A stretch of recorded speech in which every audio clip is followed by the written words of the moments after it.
All right, people. So yeah, moving to the projects was one of the scariest things ever. So, like I said, it was just me, my mom, and my brother. My mom, she was the only one living there who knew how to take care of me. So every day was scary. For example, I have to use the bathroom every 4 to 6 hours. With that, what I mean is to go pee. I have to drain my bladder every 4 to 6 hours just to be on the safe side, just to make sure it's empty. I'm okay. If I don't do that, I could get sick. It's called autonomic dysreflexia. If you want to Google it, or if you're paralyzed and you know what I'm talking about. So when something's wrong with my body lets me know by my blood pressure either going high or low. I'm not able to sweat. The only time I'm able to sweat is if something's wrong with my body. So if I'm sweating, there's something wrong with me. It doesn't mean I'm hot. I can't sweat when I'm hot, which is when I would want to sweat. Anyways, that being said, so just thinking of all these things, it's just me and my mom now. I can't ask anybody else. When we were living with uh that person who's a friend of the family, I had her. If her son was around, I had her son. When we were living with my aunt, I had my aunt. I had my cousins. My cousins used to hold me down a lot. You'll be surprised what my younger cousins would be willing to do for me. I There was just always somebody around, just not me and my mom. And yeah, my brother was gonna be there, but yeah. So, anyways, I was terrified, and so for there was some nights where my mom, she would want to live a life. She didn't have a paralyzed son. She was used to partying, and like I said, my mom, used to indulge in drinking, and she had a rough childhood, and for her just to only drink. So when we moved into the projects, it was scary. You don't know how many times my mom would leave, and I would beg her not to leave. And for example, there was a night where my mom wanted to go out, and I'm begging my mom, please don't go out, please don't go out. Because if she goes out, and my brother wasn't there, and even if he was there, so I'm just begging my mom, please don't leave me alone. You're the only one who knows how to help me use the bathroom.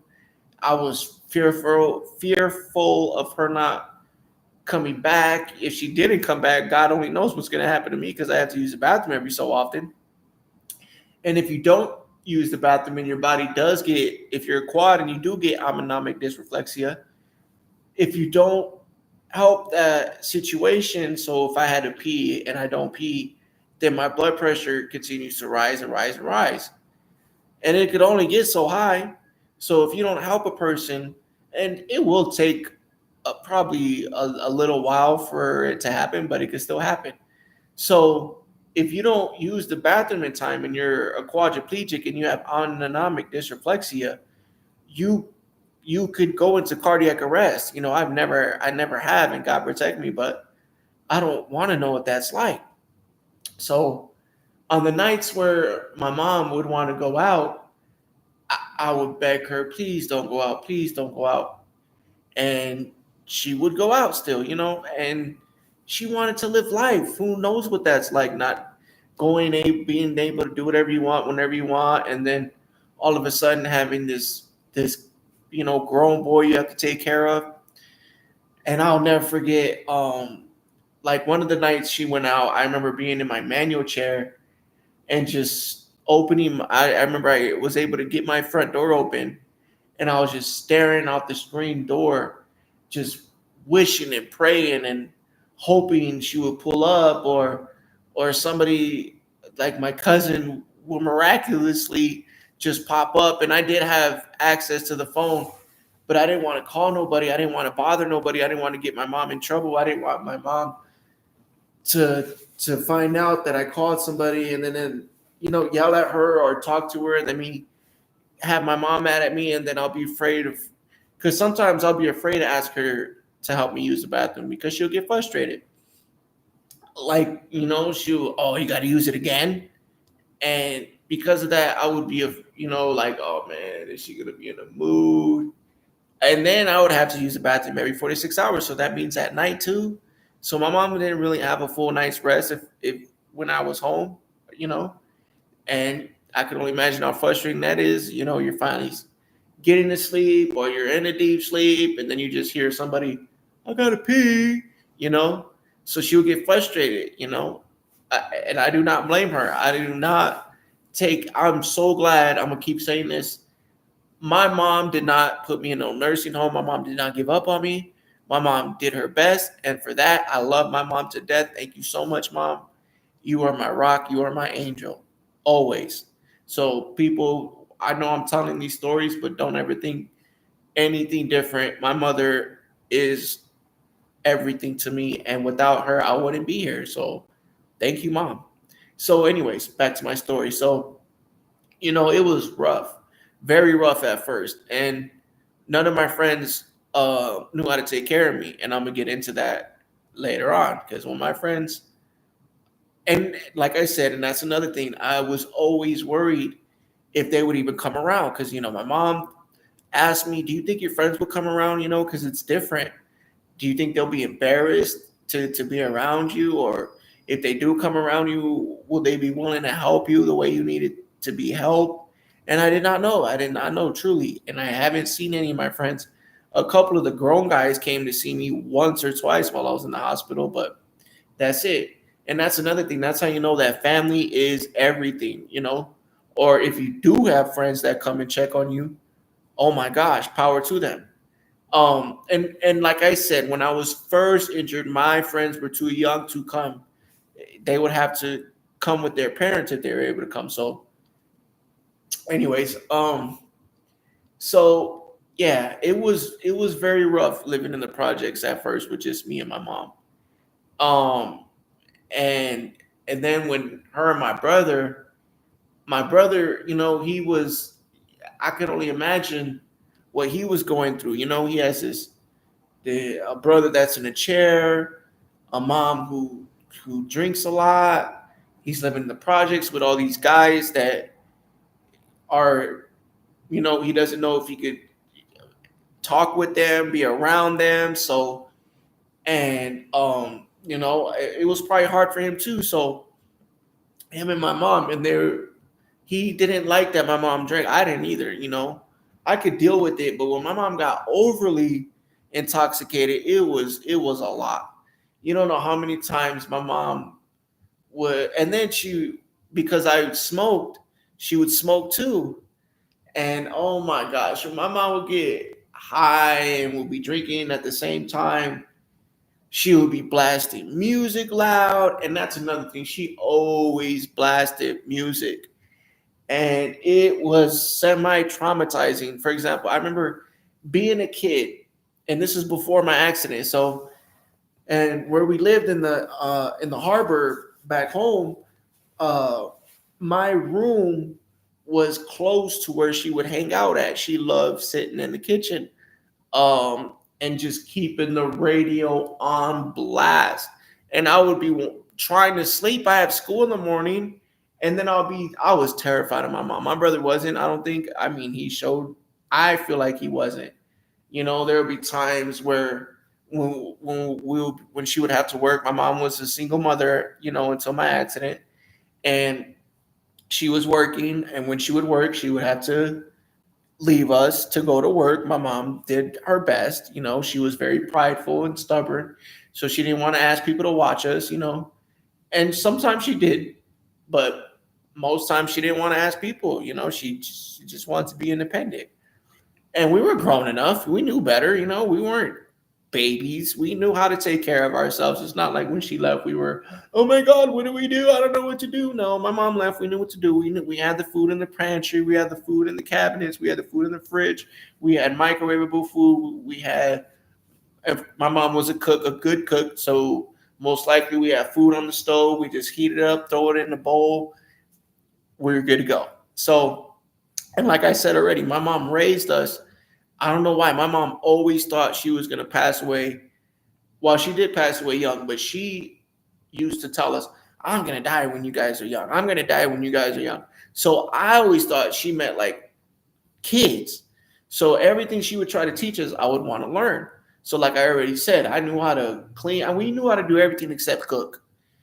And so yeah, so when my mom would do her thing, we knew what to do. So we were very independent. My mom raised us to be very independent, very mature. She taught me mostly everything I know, and I hats off to my mom. That lady is the things she taught me, the things she put in me is so beautiful. And I got to give you another example, because I tend to go everywhere, but bear with me. I remember before my accident, and I feel like this should be for everybody. Um, I'll never forget. I wanted to join drama class because I loved actors, and even though I was ghetto and from the streets, I always used to find joy in movies and shows and actors who brought joy to people's lives. I love actors. Shout out to Adam Sandler. Anyways, he's my favorite actor, favorite producer. And when I say that, I'm not saying he's the best. Whenever I like somebody, it's not because I think they're the best and they did it the most. When I like somebody, it's because I relate to that person. So Adam Sandler is my favorite actor and producer, and the reason why I say that is because I feel like he has a good heart. Every movie has a message to me. Every movie teaches you something, I feel. So when I learned that and I started realizing that he loves making people laugh on top of teaching people a message and showing them something, a different way to look at life, I just love that, and I would love to do that. So that's why he's my favorite actor and producer. Yo Gotti's my favorite rapper. Became my favorite rapper, and you could ask anybody this from home and here, they'll tell you. So Yo Gotti became my favorite rapper after he wrote the song "Standing in the Kitchen." Kept that song on repeat. My friends hated me. But anyways, and the reason why Yo Gotti became my favorite rapper is because when I heard the way he rapped his lyrics, I could relate to it. No, I didn't sell cocaine. I never been around cocaine. Never did cocaine. God protect me. God forbid. But what I mean is the way he would talk about himself, the way he felt about himself, and I felt it. I'm feeling myself when I walk in the mall. I'm seeing myself when I cut on the TV. I see myself like, you know what I mean, and I feel like a boss and self-made and he I just was could relate to his lyrics. So Yo Gotti was my favorite rapper. And yeah, so my mom, just to give you an idea, she raised us to be independent. She raised us not to depend on people unless we really, really had to. So, like I said, those times where I was left alone and it was really just me, it would be hard for me too to reach out for people to ask them for help. And those days and nights when she would show back up, I would just be so mad. And I used to be so disrespectful. And I pray my mom forgives me, and then I was angry. And then I would be thinking to myself, like, does my mom is she trying to kill me? Does she want me dead? She knows I have to use the bathroom every so often. And she just leaves me all night. I mean, she does come home, but, and then she would be so intoxicated while helping me use the bathroom. And you have to be as clean as possible. My mom will come home and will be stumbling and grabbing food off if we had pizza, she's grabbing a slice of pizza, she's eating the pizza and then grabbing my catheter. And I'm like, oh my God, your hands have to be clean. If anything, you're supposed to wash your hands, then grab the catheter. But no, and I'm just hoping I use it, period. So I'm not trying to wash your hands. I'm gonna hurry up, man. I gotta pee, man. Why would you leave me? You don't love. And she'll just be, and sometimes, and that's another thing. Sometimes when I would talk stuff, she would talk stuff back. So depending on how drunk she was, or what the situation was, or what she was drinking, I don't know. But and she'll just be helping me go and pee and falling asleep at the same time, and I'll just be looking at the sky and praying, God, please, please help me get through this. And because of this, every day I thought I was gonna. I hate to admit, I dislike. I don't like the word hate because my grandma taught me not to use that word. That's a strong word. Anyways, every day I dislike having to admit this.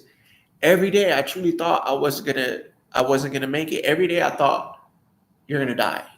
My mom was the only one, like I said, helping me take care of me while we were living in the projects, and I had to pee every 4 to 6 hours. I was supposed to poop every other day. I was peeing every 6 to 8 hours. I was pooping every 4 to 5 days. My stomach will look crazy sometimes. Um, Again, do not judge my mom. I am telling you guys a story. My mom did her best. If it wasn't for my mom, I wouldn't be here. My mom did not put me in a nursing home. My mom did not give up on me. My mom did the best she could. Thank you, mom. I love you, mom. Anyway, um, so every day I truly dislike having to admit this. I really thought I was not gonna make it. Like every day I'm like, is it gonna be today? Is it gonna be today? So I would tell myself, make the best out of your situation. Try to be as happy as you can, because if you're gonna go out happy. Don't go out sad. Be positive, you know. And I was not on. Imagine having to sit in a diaper because you're not peeing on time. Pee comes out sometimes. Sometimes every once in a while, poop comes out. So imagine you're a 14-year-old, because I was probably 14 at the time now, living in the projects, in a diaper, and it sometimes had pee in it, and sometimes had poop in it, and then you would smell it, and you stink. So I was like, man, this is my life now. Wow, in the projects, no money, broke. Mom can't work because she has to take care of you. It's just you guys. You have an older brother, and I remember, and I have to tell this story, and I hope my brother forgives me if he doesn't like that I'm about to tell this. And I know I said I wasn't going to tell people's faults.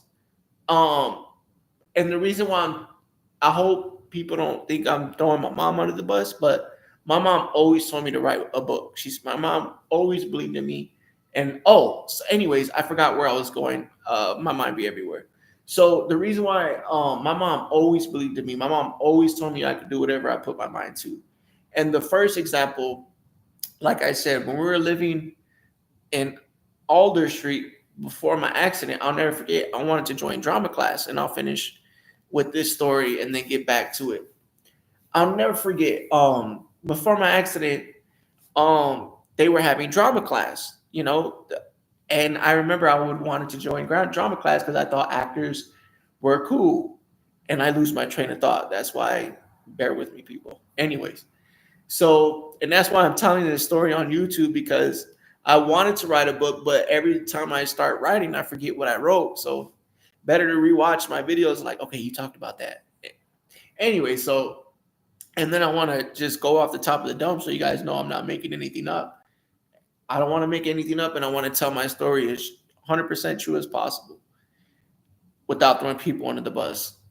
Anyways, and so I remember drama class, they were going to start having drama class, and it was a class that would teach you how, to be like an actor, I would think. And I remember I wanted to join drama class, but I did not want my friends to find out, because I had a certain reputation in school.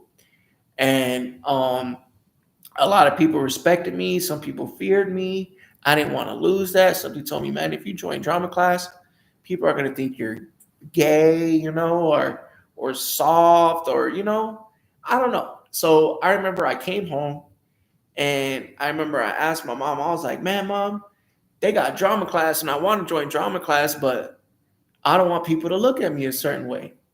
And that's another thing my mom raised us to be like. My mom raised us to be our own person. And that's one thing I love about my mom. Every once in a while, she'd try to make sure we were like everybody else so we didn't feel left out. For example, if she knew there was a style of clothes coming out, she would take us to the mall. She wouldn't encourage it. She would let us know, like, hey, I'm going to take you guys shopping. She wouldn't address it. She would just let us know. I'm going to take you guys shopping, and we'll go shopping. And for example, let's say when 50 Cent came out and he dropped his clothing line and everybody was wearing his clothing line, she took us to the store and I saw his clothing line, but I didn't like that everybody would be wearing the same thing. And I didn't understand that. Like, why would I want to wear that shirt when I see three people in school wearing that shirt? Why would I want to wear those pair of shoes when I saw two people wear those shoes? So whenever I'll see what everybody was wearing, I would be interested in that. So I remember she took us shopping, and I remember I went and got Reeboks. And my mom was like, "Are you sure you want those?" And I was like, "Yeah." She was like, "Okay." And the second time she took me shopping, and at this time is when Russell Simmons dropped his shoe line. And everybody was wearing those shoes. Everybody had the same shoes, just different color P. And I was like, okay, everybody's wearing the same white shoes. Okay, you got a green P, she got a what, pink P. Wow, cool. But I never understood that. Like, so when everybody was wearing all those same clothes, my mom took us shopping again. My mom said, pick out whatever you want. I got some K Swiss. My mom was like, do you even know what those are? And I'm like, yeah, a pair of shoes that I like. And my mom was like, okay, son. And then that's when she tried saying, you don't want those? And I was like, no. My mom was like, wow. I was like, because everybody's wearing those. And then that's when my mom said it. She goes, oh, I noticed one thing about you and your brother. And I go, what? She goes, you guys aren't leaders or followers. And I was like, dang, I don't know if that's a good thing or a bad thing. I definitely don't want to be a follower, but not to be a leader either. Like, what am I? Nothing. And she goes, no. Like, you just do you. You guys are just you. And I was like, wow, I never thought about it like that. And that always clicked in my mind that I am my own person. I wear what I like. I don't even know what designer clothes are. Anyways, so I come home. I said, Mom, they got this drama class going on, but I'm too scared to join drama. When have you been scared of anybody or anything? I said, no. It's just, I don't want to join the drama class. And then, people look at me different. Who's going to look at you different? You should be worried about how you look at yourself. I was like, I know. I look at myself. I know who I am. It's just, I don't want to, because if you're like fake or they think you're soft, you might get into more fights than usual. You might have to fight more than usual. And that's what I meant. I was like, I don't want people to think I'm soft. I don't want to lose my reputation, and stuff like that. That's what my mom, I'll never forget. My mom goes, you want to know who your biggest enemy is? And, I'm thinking a person. I'm thinking she's going to name somebody, and I'm confused. And I'm like, who, Mom? And she goes, fear. And I'm confused. I'm like, an emotion? Like, how can an emotion be an enemy? But man. And I go, what do you mean, Mom? Fear is my number one enemy. And she goes, yeah, think about it. Fear. Fear is the reason why people don't do things. Fear is the reason why people are held back. Fear can control people. She goes, but I'm going to tell you something right now. If you don't let fear control you, then you could do whatever you want. The day you overcome fear is the day you could do anything. The day you don't let fear hold you back, the day you look fear in the eye and say, you're nothing to me, is the day you could do anything you want. Don't let fear ever hold you back. And that's another reason why I'm starting to do this, because I've been letting fear hold me back.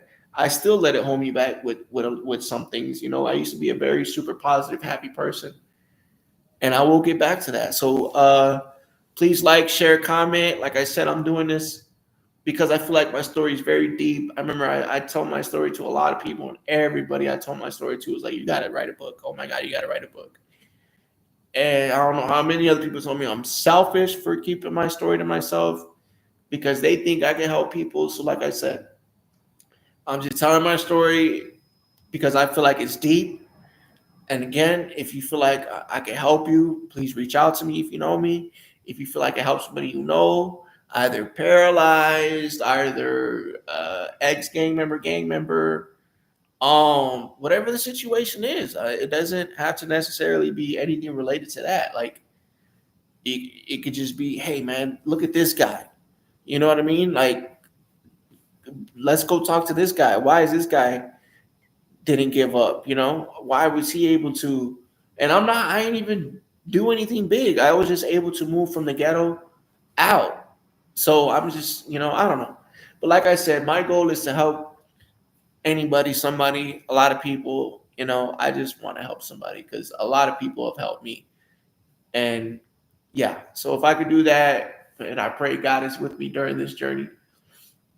And if he is, nothing can stop me. So continue to listen. I appreciate everybody who's listening, and I will continue on when I continue on.